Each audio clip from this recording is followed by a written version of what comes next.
Today I'm making the juiciest oven-baked ribs, and this overripe banana turned into the softest banana I ever had.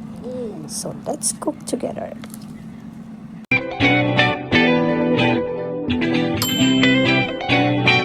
Kung nagtaka kayo bakit nakamask ako, ibig sabihin po guys, yung allergy ko talaga, grabe na talaga siya. Hindi umepekto po ang gamot na ininom ko. Kaya, mag-worse po siya pag maglagay ako ng mga spices. Kaya, prinoprotektahan ko na lang po yung aking ilong. So, nagmask na ako guys. So, first of all guys, kailangan natin siyang, punasan. Bago tayo mag-marinate. Okay. Tapos, meron po tayo dito mga spices dito na pwede natin i-marinate. Gaya nito, all-purpose seasoning po ito. Yun sa meat. Ang dami ko po dito, guys. So, ito guys, first of all, lagyan natin siya ng garlic. Okay? Damihan nyo na ng garlic para at saka yung, yung onion na powder.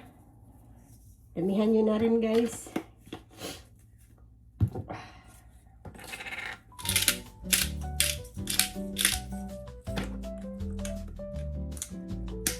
Ito ay black pepper.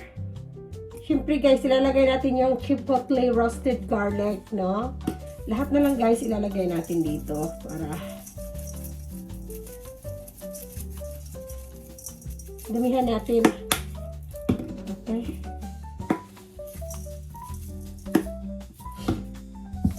At i-rub lang siya natin guys. Ganito lang talaga mag-marinate.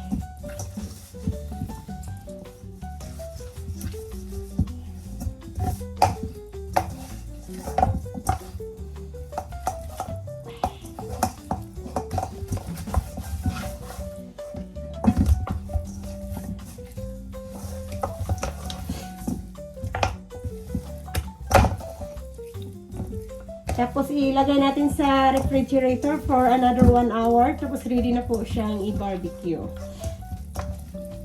Una guys, ilalagay ko muna siya sa oven, no? Kasi sobrang init ngayon. Hindi naman masyadong mainit ngayon. Pero sa oven muna para hindi siya matagal sa grill. Okay? Yung final touch na lang yun sa grill. What are you doing? Okay. Yeah, I know. So, the time is really quick.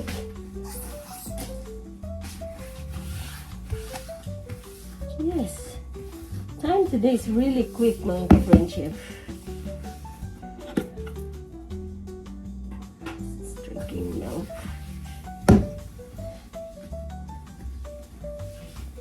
So, ito po siya guys. Ready na po siya ilagay sa refrigerator, no? Tapos, mag-bake po tayo ng banana bread.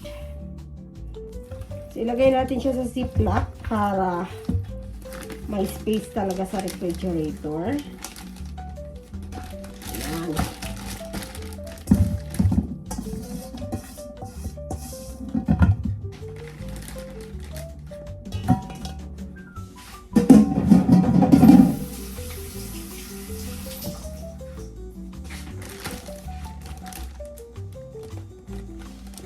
So, i-bake natin siya guys ng i-stack muna natin siya sa refrigerator for 1 hour. Tapos, i-bake natin. Hindi bake. I-oven natin.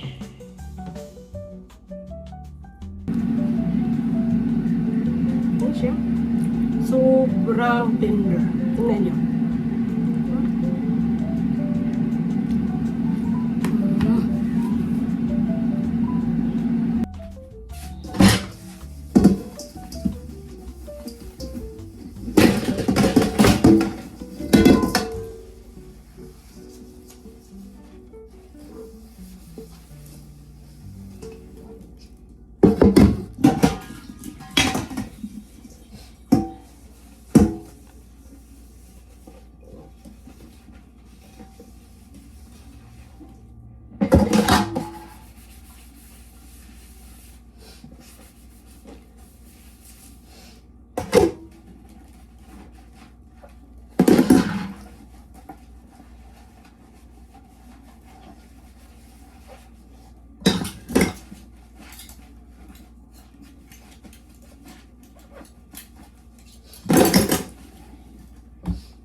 Ito guys, kung nakikita niyo po ito guys, overripe na talaga siya. Pero ito yung mas maganda talaga i-bake, yung overripe na banana. Bake tayo. Kasi sayang naman kasi guys, pag hindi natin to lulutuin. Mag-banana bread po tayo. Ay, grabe. Oh, overripe talaga siya. Ano?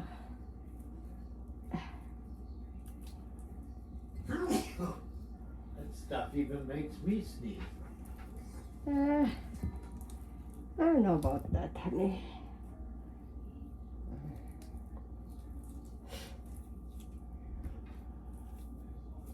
Yung anak ko tulog pa. Okay.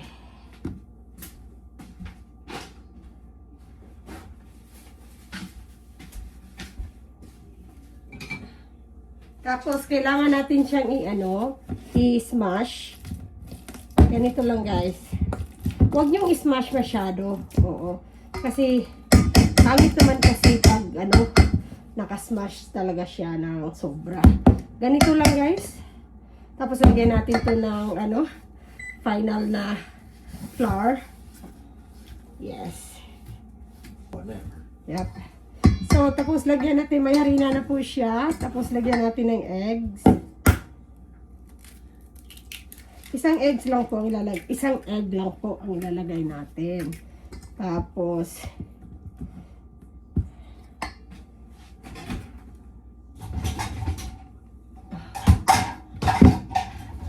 lagyan natin ng 1/3 cup of water.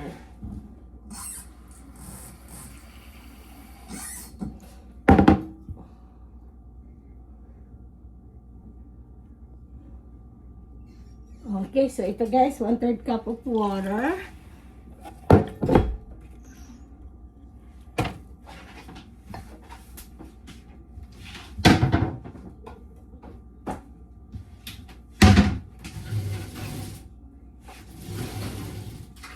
So gusto ko kasi guys, lagyan siya ng vanilla para mas masarap talaga. Okay. So, first, i-mix muna natin siya. Bakit ito ang ginamit ko sa mix?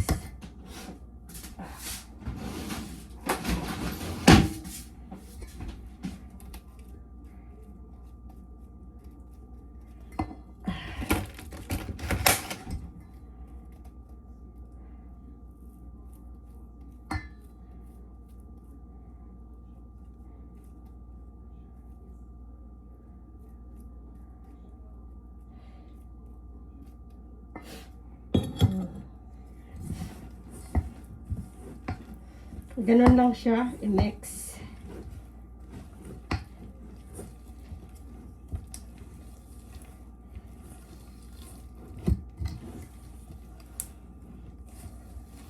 Tapos, kailangan, habang nagmi-mix ka nito, mga ka-friendship, kailangan talaga nakahit na yung, naka-warm na yung warm up na yung, oven ng 350. Okay? Okay, so, gusto ko siyang lagyan ng vanilla. Konti lang ilagay natin, para lang pang niya. Masarap kasi pag may vanilla yung banana bread. Ito na siya, guys.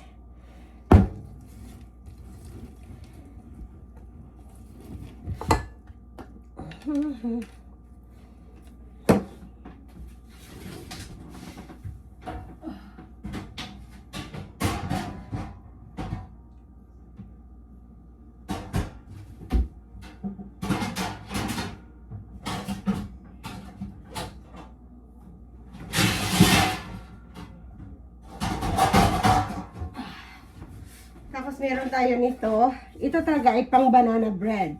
Pero, naman talaga siya.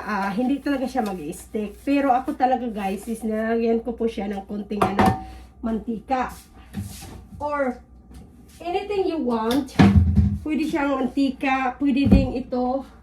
Ilalagay nyo. Asan na ba yung aking dito. Nawawala na.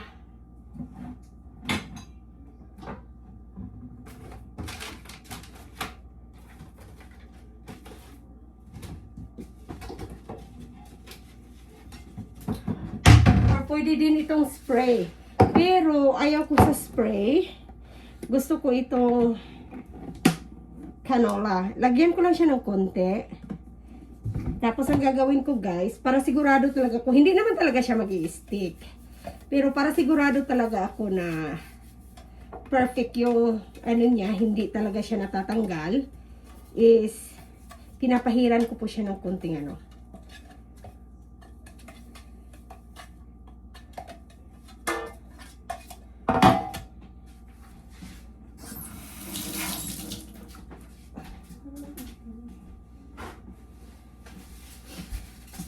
At ito na mga ka-friendship, it's ready.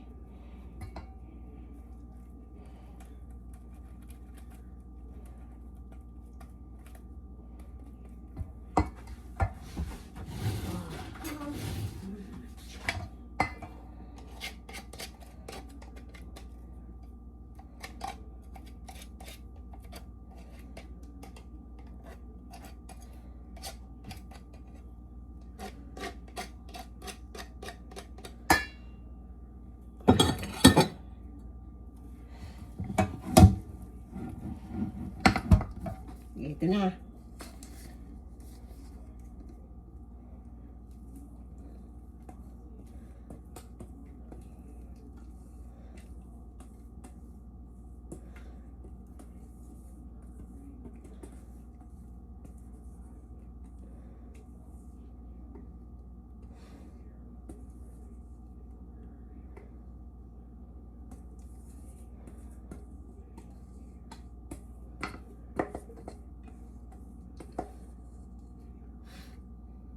Pag nagluluto, if you wanna put chocolate in your banana bread, you can. Pero, mas gusto ko ganito plain. Minsan naman, once in a while, I put chocolate. Bakit hindi siya nag-turn on?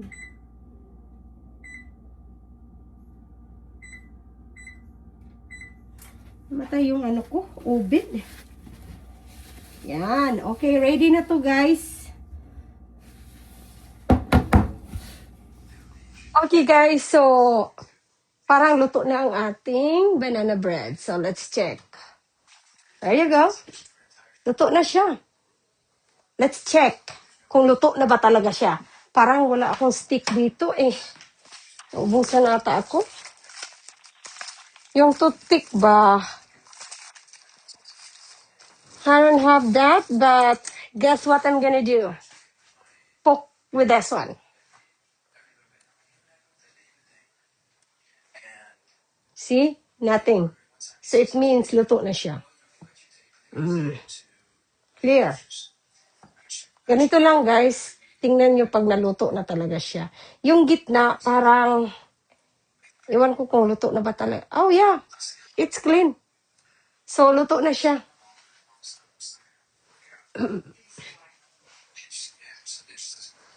What's this side here? Well, you know what? I'm gonna put a little bit in the oven, just like 5 minutes, just in case.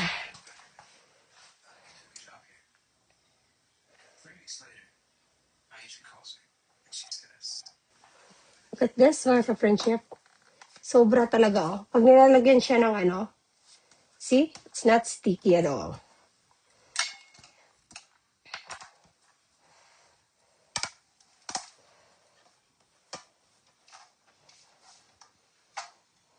Look at that. Look at this. This is our banana bread. I put a vanilla on this. A little bit. Just slow. No, I put on that.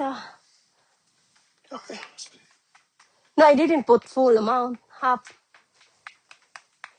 Okay. Whew. This is gonna be really good. Okay. There you go, guys. This is our banana bread, and we will try to cut it. You want to try a little bit? Daddy want to try one. Yeah, sure. Where is our big? There you go. You want the? I think. Wow, this is really good. Okay, it's so hot, so just wait a couple of minutes, I guess. I should not cut this now because it's so hot. Look at this, guys. It's so moist. Moist.